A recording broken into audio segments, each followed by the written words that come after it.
And not only is it the right thing to do to expose all of these rich pedophiles and pedophile protectors and pedophile enablers, but also we had democracy on the line. And that they didn't They could have, imagine Elon Musk and Donald Trump were there for the taking. Can you imagine if Donald Trump had a bunch of files in which a confidential informant under oath at the penalty of perjury says she saw Joe Biden committing sex crimes or threatening people with death? Now, those are the allegations against Trump in the Epstein files. He denies them. They're not proven in court, but that's in the files. Mm-hmm. Can you imagine? Do you think Trump would have sat on that if he had that on Biden or George Soros, who is the kind of liberal equivalent of Musk in terms of donations? Of course not. No, they would release it. And then the Democrats charge Hunter Biden with lying on a gun application. Yes.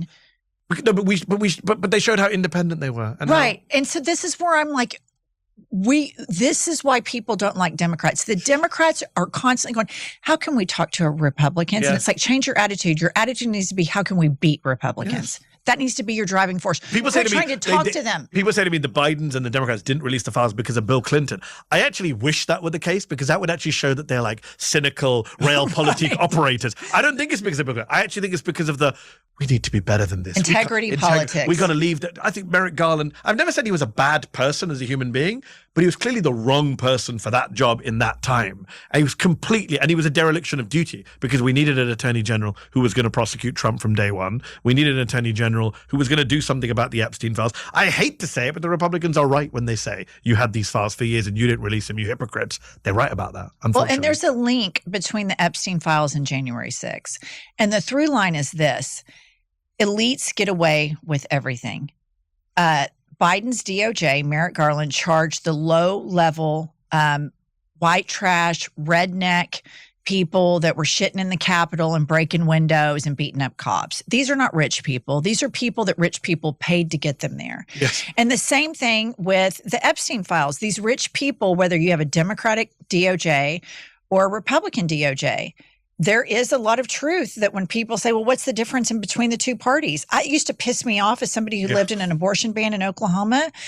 But there's really a lot of truth to it. The Obama DOJ did not prosecute the CIA torturers from George Bush, Dick Cheney's era. That's right. Obama said, let's look forward, not back. They didn't prosecute the bank bosses who gave us the worst financial crisis for 100 years. Yep. There was a bunch of people the Obama people let off. And then Biden comes in and he puts Merrick Garland. I was at MSNBC at the time. MSNBC viewers and people were delighted. They thought it was such a genius move. So sweet. Because, no, not even sweet. It was like, look, the Republicans blocked him from the Supreme Court, but Biden put him at the DOJ. Ha, take that, Republicans. The Republicans, yeah, we'll take it. He's a shitty AG, right? We could have had Sally Yates or Elizabeth Warren or Jamie Raskin or someone with some fire in their belly. Instead, you got mild-mannered Merrick Garland, who's minding his own business, never saw him on any media, the opposite of Pam Bondi. And now we know that they had these freaking files. With this stuff in there, with stuff on Musk, with stuff on Trump, with stuff on Thiel, with stuff on Steve Bannon, the entire MAGA leadership infrastructure. Howard Nuttlick's wife calling, emailing, hey, we're going to be by on our boat, after everybody knew he was a pedophile. Howard Lutnick says the ages of his kids in the email to Epstein. What the fuck is wrong with you? Yeah, I call him. Why would you tell a I call him Howard offender? Nuttlick. He's one of the most sycophantic people in the Trump administration. But did you see him? That's saying a lot. Did you see him in that Oval Office press conference, like the day after all of that was released? Yeah. And he's like, normally he's like, ha, ha, ha, ha, just like a total, will laugh at anything. I don't know what's worse, that you went and met Epstein, but you lied about it knowing these emails are going to come out and you got caught. Or that you went and met Epstein in and of itself, a convicted sex offender. And all these emails are from 4 or 5 years after he's been convicted already. Or that when you went to meet Epstein, you decided to tell him your kids' ages. So weird. Oh, fuck.